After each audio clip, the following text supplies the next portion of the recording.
1 अप्रैल को प्रधानमंत्री नरेंद्र मोदी की परीक्षा पर चर्चा। कार्यक्रम शामिल होंगे उत्तराखंड के 56,000 बच्चे। उत्तराखंड की नई सरकार के ब्रिगेड हुई तैयार। पुष्कर सिंह धामी ने किया मंत्रालयों का बंटवारा और अपने पास रखे 24 विभाग। मंत्रिपरिषद विभाग ने जारी किया अधिसूचना। चार धाम यात्रा के लिए बड़ी सौगात। बद्रीनाथ केदारनाथ मंदिर समिति ने पारित किया 67,022 करोड़ का बजट। चुनाव के बाद शुरू हुए महंगे दिन। पेट्रोल डीजल पर 80 पैसे बढ़े दाम। 5 महीने पहले 5 रुपए कम हुए थे, अब 9 दिन में 5 रुपए 60 पैसे बढ़े। उत्तराखंड में धीमी हो रही कोरोना की रफ्तार। 24 घंटे में सामने आए कोरोना के 42 नए संक्रमण मामले। प्रदेश में अब सक्रिय मामले 200 से कम।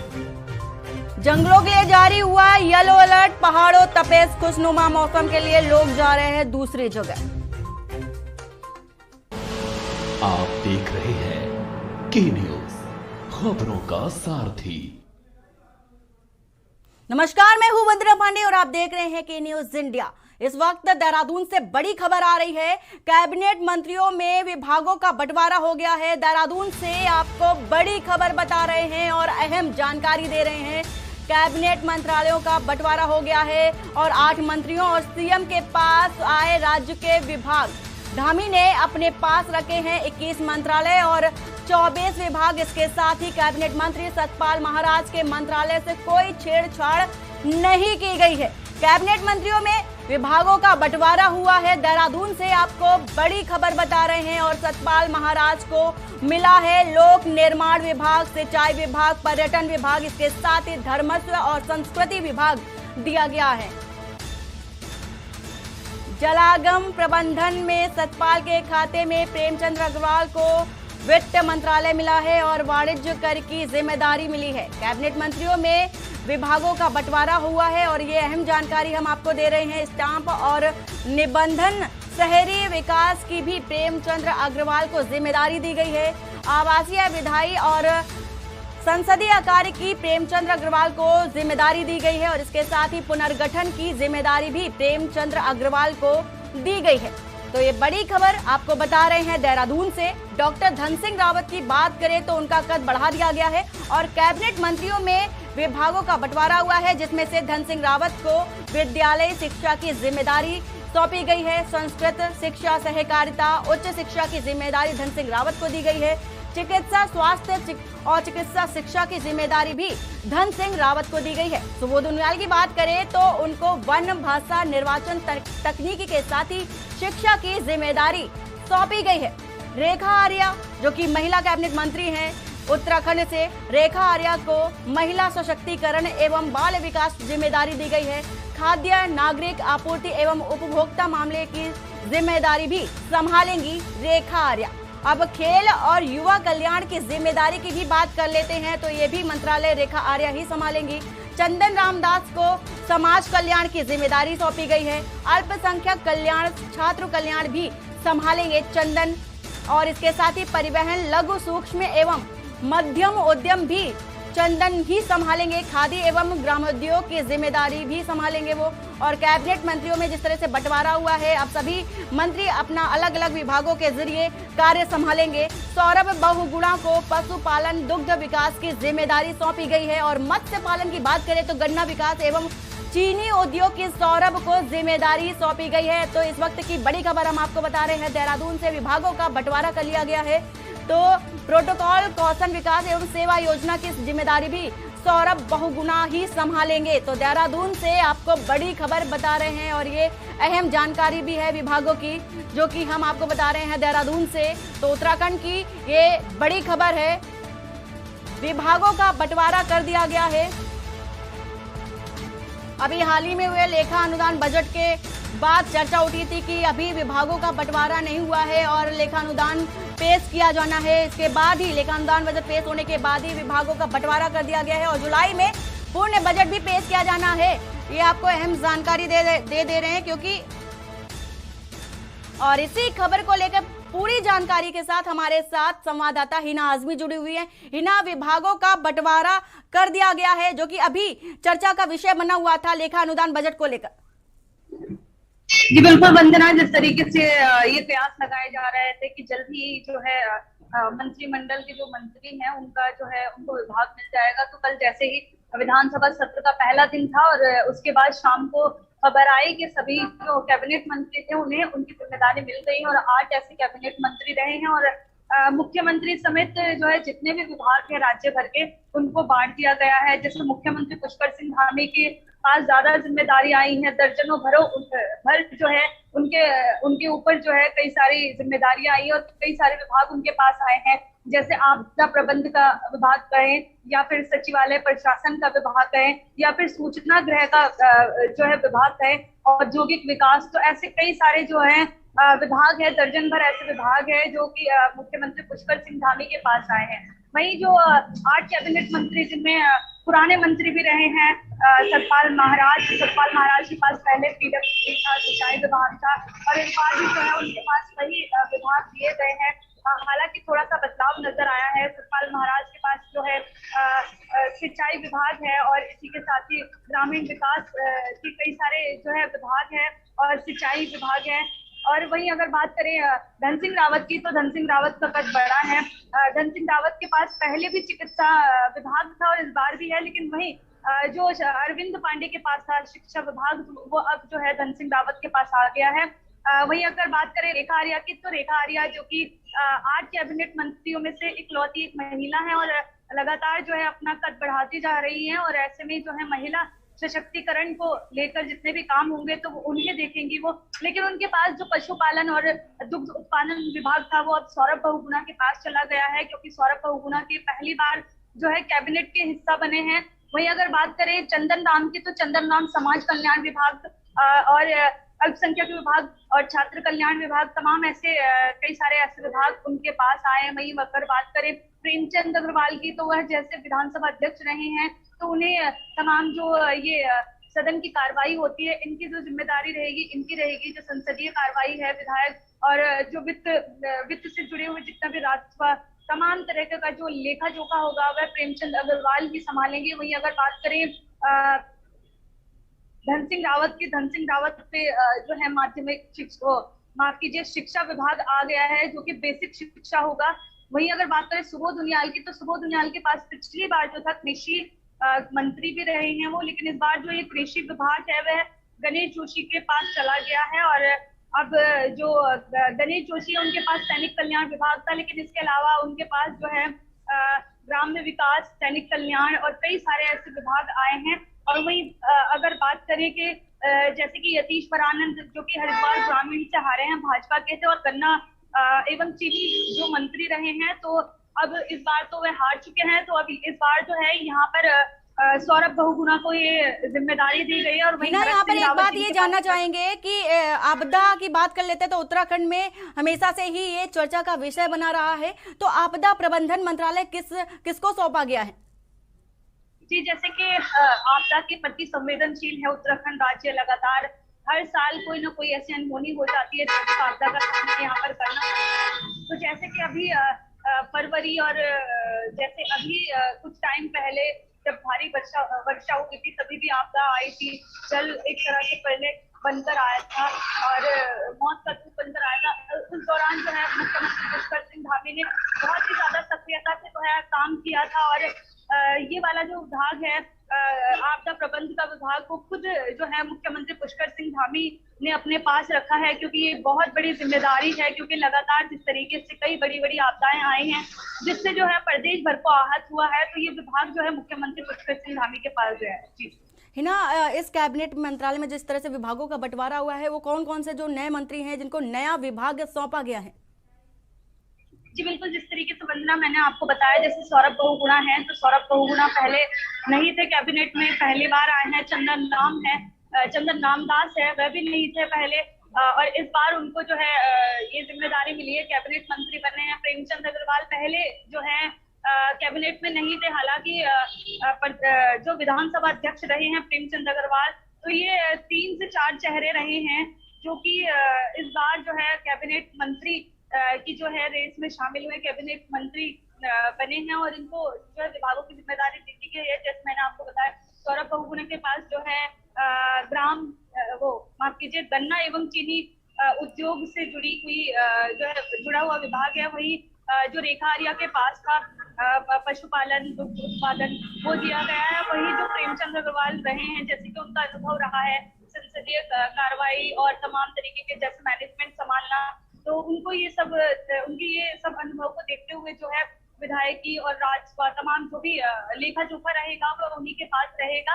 और वहीं अगर बात करें चंदन रामदास की, तो उनको भी जो है समाज कल्याण और अल्पसंख्यक कल्याण और छात्र कल्याण की जिम्मेदारी दी गई है। जी हिना, महिला सशक्तिकरण का विभाग रेखा आर्या को सौंपा गया है, तो आप फील्ड में रिपोर्टिंग करती हैं, वहां पर देखती हैं कि महिलाओं की किस तरह की स्थिति है, तो क्या वो चीजें हैं, क्या वो मुद्दे हैं महिलाओं से संबंधित जिनको उठाना ज्यादा जरूरी रहेगा रेखा आर्या के लिए? तो उत्तराखंड में सबसे बड़ी जो परेशानी है महिलाओं को लेकर, तो यहाँ पर जो है हेल्थ से जुड़ी जो है परेशानियां हैं। हालांकि रेखा आर्या जो है कई सारी ऐसी जैसे पहले भी रही है, वो महिला एवं बाल विकास मंत्री पहले भी रही और पहले भी लगातार काम किया है उन्होंने। सुकन्या जो योजना है उसमें भी जो गर्भवती महिलाएं होती है, लड़कियों को जन्म देती है, उन्हें एक तरह से किट दी जाती है कि ताकि जो है लड़कियों को कमतर न समझा जाए। वहीं अगर बात करें तो उनके विकास के लिए लगातार जागरूकता अभियान चलाती रहती हैं। और यहाँ पर तीलू रोतेली में जो है छात्रावास है, वहाँ पर जो है महिलाएं कई तरह से जो है स्किल्स डेवलपमेंट के प्रोग्राम यहाँ पर सरकार के द्वारा किए जाते हैं। वही अगर बात करें हमारे यहाँ की समस्याओं की, तो महिलाओं की जो समस्याएं ज्यादातर यही है रोजगार, क्योंकि युवा महिलाएं हैं तो कहीं ना कहीं पढ़ाई कर तो रहती है, लेकिन वही रोजगार की कमी के चलते उन्हें जो है अपने सपनों को खोना पड़ता है और सभी को जो है अच्छी जॉब नहीं मिल पाती है। तो आने वाले टाइम में जो है महिला विकास मंत्री के तौर पर रेखा आर्या को इस जो है विषय में काम करना पड़ेगा रोजगार को लेकर। वहीं पहाड़ों में ऐसी समस्या हो जाती है जिस तरह से स्वास्थ्य की सुविधाओं की कमी के चलते जो है गर्भवती महिलाएं एम्बुलेंस उन्हें नहीं मिल पाती है, तो रास्ते में उन्हें दम तोड़ना पड़ता है। कई सारे ऐसे जो है मामले सामने आए हैं, तो महिलाओं के स्वास्थ्य के लिए यहाँ पर रेखा आर्या को कई सारा जो है होमवर्क करना पड़ेगा, कुछ बेहतर प्रयास करने पड़ेंगे। और कई सारे ऐसे मुद्दे हैं, महंगाई और तमाम तरीके के ऐसे मुद्दे हैं। स्किल डेवलपमेंट के लिए और ज्यादा जो है प्रोग्राम में बढ़ोतरी करनी पड़ेगी और ज्यादा ऐसे अभियान चलाने पड़ेंगे। जी क्या हिना, सबसे पहले तो ये जानना चाहेंगे, जिस तरह से कि खेल में युवा ज़्यादा भाग लेते हैं, उत्तराखंड में देखा गया है कि युवाओं में बहुत ज़्यादा जोश रहा है खेल को लेकर के। पुष्कर सिंह धामी भी युवाओं को खेल की ओर अग्रसर करते रहे हैं, कई सारी योजनाएं भी निकालते रहे हैं, तो ये मंत्रालय भी रेखा आर्या को भी सौंपा गया है, तो किस तरह से वो जिम्मेदारी निभाएंगी? जी बिल्कुल वंदना, अगर बात करें खेल की, तो उत्तराखंड के प्रतिभाशाली ऐसे लोग रहे हैं, जैसे अभी जो है राष्ट्रपति से सम्मानित की गई है वंदना, जो है वंदना को सम्मानित किया गया था। और यहाँ पर उत्तराखंड में बेटी बचाओ बेटी पढ़ाओ की ब्रांड एम्बेसडर भी बनाया गया था वंदना को। और सबसे बड़ी बात यह है कि वे दिव्यांगजन होने के साथ साथ जो है अपने खेल में इतनी अच्छी रही है, और इसके साथ ही कई सारी ऐसी जो है खिलाड़ी रही है, कई सारे ऐसे खिलाड़ी हैं जैसे कि दलजीत कौर। हमने कल भी हमारे चैनल ने जो है उनके प्रोग्राम को चलाया था कि लगातार पिछले कई महीनों से 9 महीनों से ज्यादा हो गए हैं उनको, क्योंकि वो एक दिव्यांग खिलाड़ी है, शूटर रही है और पहले उत्तराखंड की पहली ऐसी महिला है जिन्होंने कई सारे पदक जीते हैं, लेकिन उन्हें नौकरी नहीं मिल रही है। इसी को लेकर वह लगातार सरकार से मांग कर रही है और हमने लगातार उनकी मुकदमों को चलाया है। हालांकि जो है इसी तरह के कई सारी खिलाड़ियां हैं, महिला खिलाड़ी भी हो, पुरुष खिलाड़ी भी हो, और यहाँ की जो प्रतिभाएं हैं वो काफी ज्यादा उच्च कोटि की है। बिल्कुल बिल्कुल, यहाँ उत्तराखंड की बात करें तो युवाओं में खासा उत्साह भी देखा गया है खेल को लेकर के, और हमेशा से मुख्यमंत्री पुष्कर सिंह धामी भी खेल को लेकर एक्टिव भी रहे हैं, युवाओं को आगे बढ़ाते रहे हैं। पूरी जानकारी देने के लिए हिना आपका शुक्रिया। तो यहाँ पर खबर आपको देहरादून से बता रहे हैं, विभागों का बंटवारा कर दिया गया है और अब संस्कृति शिक्षा सहकारिता उच्च शिक्षा धन सिंह रावत को जिम्मेदारी दी गई है, और इसके साथ ही रेखा आर्या को महिला सशक्तिकरण और खेल मंत्रालय दिया गया है। चिकित्सा स्वास्थ्य की जिम्मेदारी भी धन सिंह रावत को दी गई है। खबर बेरीनाग से है, जहां पर जिला गंगा समिति के तत्वाधान में नमामि गंगे स्वच्छता पखवाड़ा के तहत थल में डीएम आशीष चौहान के नेतृत्व में थल, रामगंगा क्रांति और बहुला नंदी के घाटों में सफाई अभियान चलाकर करीब 5 ट्रक कूड़ा और कचरा निकालकर इकट्ठा किया गया। वहीं विभिन्न विभागों और स्कूली बच्चों की रैली निकालकर लोगों को जागरूकता किया गया और थल के लोगों को पॉलीथीन का इस्तेमाल नहीं करने और अपने आसपास गंदगी न करने के साथ ही नदी में कूड़ा करकट न डालने की शपथ भी दिलाई गई।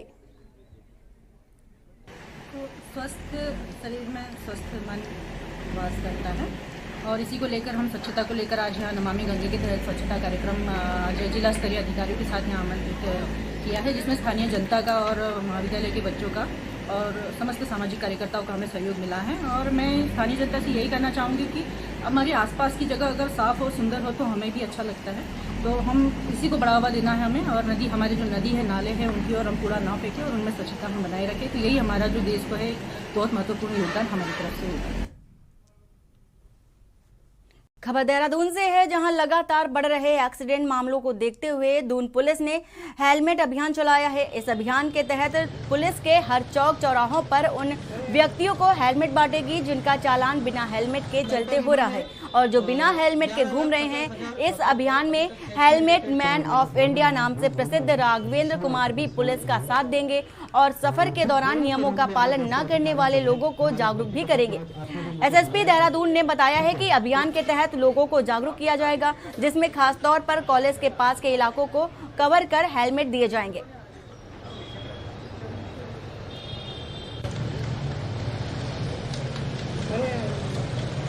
हजार हेलमेट बांट चुका हूँ, एक वर्ल्ड रिकॉर्ड भी है। और सबसे बड़ी बात है कि मैंने अपना मित्र खोया था। मुझे ये लगा था कि भारत में मुझे ऐसे लाखों मित्र बनाने हैं एक मित्र को। उसके लिए मैं अपनी 2016 में नौकरी भी छोड़ी। जो हमने उस नौकरी के दौरान जो हमने घर भी खरीदा था ग्रेटर नोएडा के अंदर, उसे भी हमने अपने डिसीजन से एक बड़े मैसेज देने के लिए घर भी सेल करनी पड़ी, क्योंकि मुझे सड़कों पे हेलमेट बांटना था। कुछ गांव की भी जमीनें थी कोविड दौरान में, उस वक्त भी मैं अपना मिशन नहीं रोका और ये निरंतर मैं अपने कार्य को जारी रखा हूँ। बेसिकली जो हमारा ध्येय है इसके पीछे वो ये है कि प्यूनिटिव एक्शन के डर से ना पहने आदमी की, अपनी सुरक्षा के लिए पहने। जो भी इंसान हेलमेट पहन रहा है वो अपनी सुरक्षा के लिए पहन रहा है, ना कि चालान के डर से। हम चालान लगातार करते जाते हैं, लेकिन कई बार क्या होता है कि यंगस्टर्स का इस तरीके का रुझान होता है कि वो कम से कम हेलमेट पहनते हैं और पुलिस के डर से हेलमेट पहन लेते हैं, लेकिन आगे जाकर हेलमेट उतार लेते हैं। तो कई बार ऐसे हादसे भी हमने देखे हैं कि हेलमेट तो था और हेलमेट बाइक पे लगा हुआ था, लेकिन बिना जो सवार था उसने हेलमेट नहीं पहना था। खबर उत्तरकाशी से है, जहां यमुना घाटी के जंगल में आग लग गई। वहीं आग इतनी तेज थी कि हरे भरे जंगल भी जलकर राख हो गए।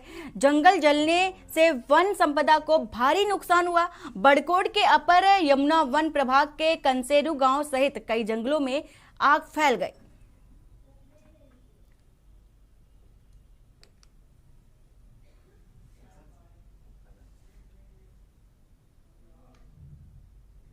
और यहां रुकते एक छोटे से ब्रेक के लिए, जल्द हाजिर होते हैं। आप देख रहे हैं के न्यूज, खबरों का सारथी। पर ये दिल है कि चख रहा है उन्हीं अल्फाजों का दूर कितना भी जाओ, इस जुबान से दूर ना जा पाओगे। विमल, बोलो जुबान केसरी। सोचिए मत, मेरी और पूरे हिंदुस्तान की तरह आप भी समर कूलर और होम अप्लायंसेस लीजिए और बेफिक्र हो जाएगी। गोल्डी हिंग का तड़का लगे तो सभी दबा के खाते हैं। गोल्डी हिंग, कण कण में जान। आप देख रहे हैं के न्यूज, खबरों का सारथी। ब्रेक के बाद आपका स्वागत है। खबर ऊखीमठ से है, जहां केदार घाटी के नगर पंचायत ऊखीमठ के भटेश्वर वार्ड में एक अनोखा त्यौहार मनाया जाता है। यहां त्यौहार हर वर्ष मनाया जाता है। वहीं ग्रामीण लोग वर्षों से इस परंपरा को निभाते आ रहे हैं। विगत वर्षों में वैश्विक महामारी के कारण लगे लॉकडाउन के कारण इस वर्ष ग्रामीणों ने भारी उत्साह के साथ इस त्यौहार को मनाया है, जिसमें प्रवासी ग्रामीण और भारी संख्या में भागीदारी भी की।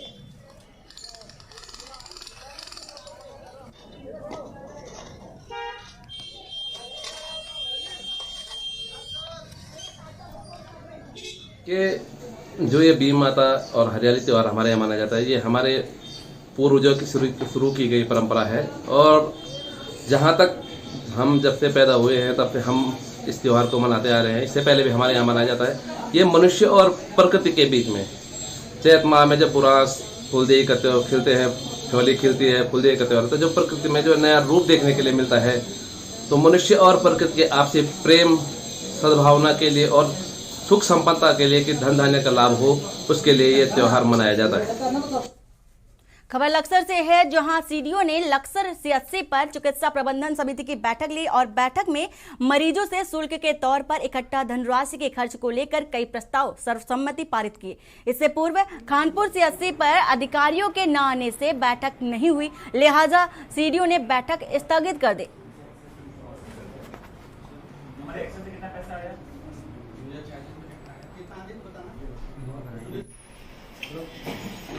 नहीं कहूँगा, बच्चे से आपकी चिकित्सा प्रबंधन समिति की हमारी बैठक करनी होती है, सीडीओ उसके अध्यक्ष होते हैं।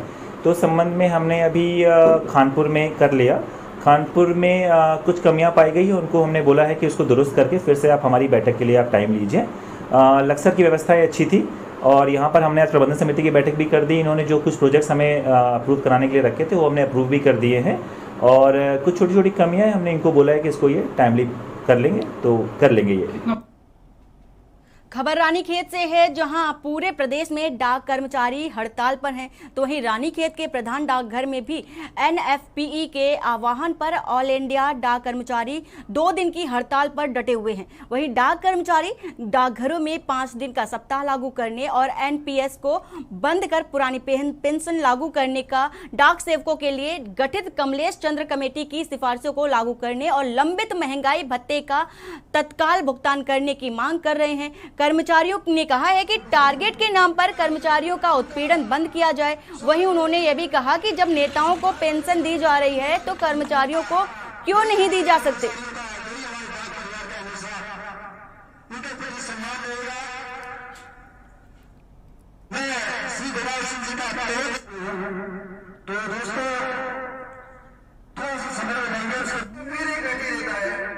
पोस्ट ऑफिस के अंदर एक जीडीएस का वर्ग होता है। आजादी के इतने वर्षों बाद भी जीडीएस पे एक रूल 3A सौंप रखा है, जिसमें आप 4 या 5 घंटे से ज्यादा वर्क नहीं दिखाया जाता है, जबकि हकीकत यह है कि वो 10-10, 12-12 घंटे विभाग के लिए काम करता है। तो आजादी के इतने वर्षों बाद भी आखिर जीडीएस का वर्ग कौन सा है? हम आज भी गुलाम हैं या हम आजाद देश के नागरिक हैं? तो रूल 3A को हटाकर 8 घंटे कार्यभार देकर जीडीएस को परमानेंट कर्मचारी का दर्जा दिया जाए। विधानसभा चुनाव में मिली करारी हार के बाद कांग्रेस ने 5वें प्रदेश के प्रदेश अध्यक्षों से इस्तीफा ले लिया था। वहीं अब 29 मार्च को 3 दिवसीय विधानसभा सत्र शुरू हो गया और लेकिन कांग्रेस पार्टी में अभी तक ना तो प्रदेश अध्यक्ष और ना ही नेता प्रतिपक्ष की ही जिम्मेदारी दी गई। दोनों सीट उत्तराखंड में खाली पड़ी है। सोमवार को कांग्रेस मुख्यालय में इसे लेकर बैठक भी की गई, जिससे कई नामों पर चर्चा भी की गई। कांग्रेस हाईकमान को कुछ नाम भेजे भी गए हैं कि उसके बारे में तय किया जाएगा। हमने कुछ दिन पहले आके यहाँ पर सभी हमारे जो संगठन के प्रदेश जो हमारे डिस्ट्रिक्ट के अध्यक्ष थे, जो हमारे फ्रंटल्स के अध्यक्ष थे, जो हमारे विधायक जीते और हारे थे, उन सभी से चर्चा की। कुछ चीज़ें सामने आई हैं, उससे हमने माननीय अध्यक्ष जी को अवगत करा दिया है। वो रिपोर्ट एक पूरी तरीके फाइल कर दी गई है और मुझे उम्मीद है अगले हफ्ते में उसका भी निश्चित रूप से। कालाढूंगी रामनगर व हल्द्वानी थाना अंतर्गत चोरी करने वाले गिरोह का कालाढूंगी पुलिस ने पर्दाफाश कर दिया है। कालाढूंगी व अन्य थाना क्षेत्र से चोरी किए गए होल्डिंग, जिसमें लोहे की गटर सहित अन्य सामान भी मौजूद था, जिसके ऊपर कालाढूंगी पुलिस ने कार्रवाई करते हुए मुलजिमों को गिरफ्तार कर लिया। वादी निवासी मुजफ्फरनगर उत्तर प्रदेश द्वारा कालाढूंगी रामनगर व हल्द्वानी पुलिस को सूचना दी गई, जिसमें पुलिस ने FIR दर्ज कर धारा 379 के तहत कार्रवाई कर मुलजिम को निजी वाहन के साथ गिरफ्तार किया है। नॉर्थ इंडिया में एक कंपनी है जो एडवर्टाइजमेंट का काम करती है। इसके जगह जगह प्रत्येक कस्बे में, चौराहे पे, मेन रोड पे होल्डिंग लगे हुए हैं। इसी क्रम में यहाँ कालाडूंगी पर होल्डिंग चोरी हो गए थे, जिसके संबंध में थाना कालाडूंगी पे एक FIR पंजीकृत किया गया। इसके अलावा एक FIR रामनगर में, एक हल्द्वानी में FIR पंजीकृत की गई है चोरी के संबंध में। इस चोरी के संबंध में 2 व्यक्तियों को हमारे द्वारा गिरफ्तार किया गया। एक का नाम जुबैर है जो कालाडूंगी का रहने वाला, एक सलीम जो क्या कहते हैं हल्द्वानी का रहने वाला है। दोनों से चोरी किया गया, माल बरामद हुआ। माल बरामद कर इनको जेल भेजा जा रहा है और पूछताछ की जा रही है। खबर नैनीताल से है, जहां कुमाऊं कमिश्नर दीपक रावत ने नैनीताल कलेक्ट्रेट का स्थलीय निरीक्षण करने पहुंचे। कुमाऊं कमिश्नर ने रजिस्ट्री और रेवेन्यू कार्यालय में निरीक्षण कर अभिलेखों की जांच कर अभिलेखों को सुव्यवस्थित और सुरक्षित रखने के निर्देश भी दिए। कलेक्ट्रेट में अभिलेखों की निरीक्षण करने के बाद मीडिया से मुखातिब होते हुए कहा कि रजिस्ट्री कार्यालय में सभी कार्य संतोषजनक पाए गए हैं। इसमें कुछ कमियां पाई गई हैं जिन्हें सुव्यवस्थित रखने के निर्देश भी दिए गए हैं। लैंड रिकॉर्ड सेक्शन है, सब रजिस्ट्रार का ऑफिस है और ZAC है, इनको देखा है। उसमें मेनली मैं ये देख रहा था कि जो पत्रावलियों का रख रखाव एक तो, और सेकेंडली ये कि जो अलग अलग तरह की अनुमतियाँ होती हैं वो हमारी अपडेटेड रहें। तो इसमें अधिकांश जगह मुझे काम अच्छा मिला है। एक आध जगह जहाँ पे मुझे लगता है सुधार की आवश्यकता है वहाँ पे निर्देशित कर दिया गया है। विशेषकर जो हमारा ZA का जो सेक्शन है उसमें जो हमारी विभिन्न प्रकार की अनुमतियाँ होती हैं लैंड की, उसको मैंने कहा कि रख रखाव ठीक से हो और जो एक्चुअल पोजीशन है वो भी हमारे पास होनी चाहिए। सिमिलरली लैंड रिकॉर्ड्स के केस में क्योंकि हल्द्वानी के रिकॉर्ड्स यहाँ पे नहीं आ रहे हैं तो मैंने कहा कि एक बार उसको पूछ लें, अगर वहीं के लैंड रिकॉर्ड।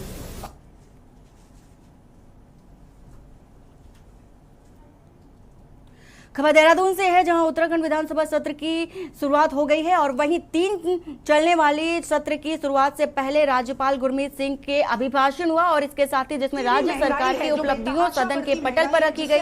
अभिभाषण के बाद पहली दफा जीतकर विधानसभा पहुंची कांग्रेस विधायक अनुपमा रावत ने विधानसभा में ही महंगाई के बैनर लेकर महंगाई के खिलाफ धरने पर बैठ गए। उनका आरोप था कि राज्यपाल के अभिभाषण में कही गई महंगाई के मुद्दे नहीं दिखे और उन्होंने कहा कि इस वक्त देश और प्रदेश में बढ़ते पेट्रोल डीजल के दामों से और महंगाई बढ़ने वाली है। इस ओर केंद्र और राज्य सरकारों को ध्यान देना चाहिए।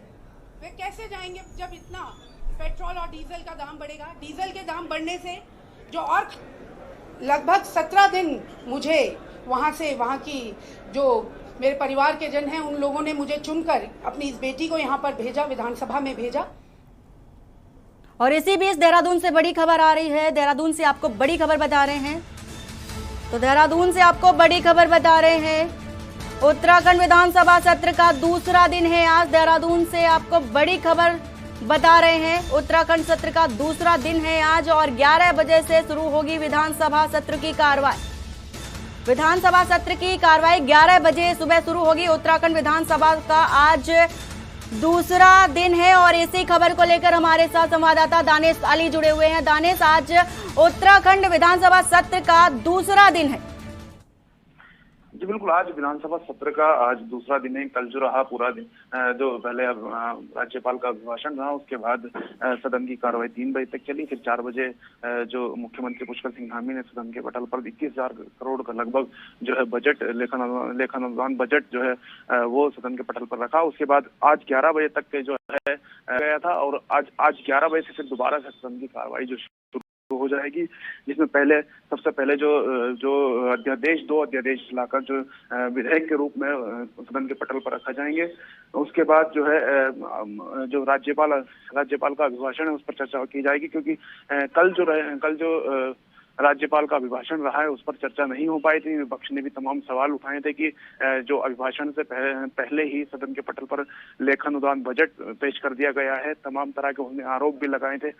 विपक्ष का साफ तौर पर कहना था कि उन्होंने कि जो किया जा रहा है सदन में, जो क्योंकि चर्चा से पहले जो है लेखन अनुदान बजट पेश किया गया वो कहीं ना कहीं लोकतंत्र की हत्या है।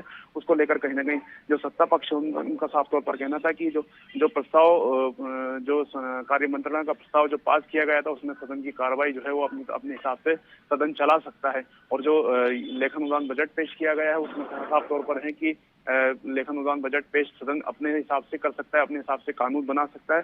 लेकिन आज जो है फिर दोबारा जो है इसकी आज जो 11 बजे से कार्रवाई शुरू हो जाएगी और जो राज्यपाल का अभिभाषण है उस पर पूरी तरह से चर्चा की जाएगी और जो सवाल जवाब है एक प्रश्नों का दौर भी चलेगा और चर्चा भी की जाएगी।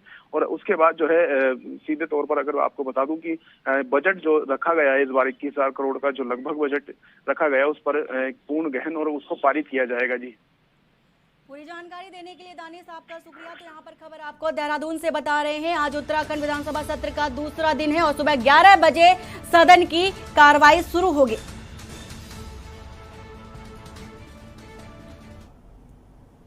बुलेटिन फिलहाल इतना ही, बाकी की खबरों के लिए बने रहिए आप के न्यूज इंडिया के साथ। नमस्कार।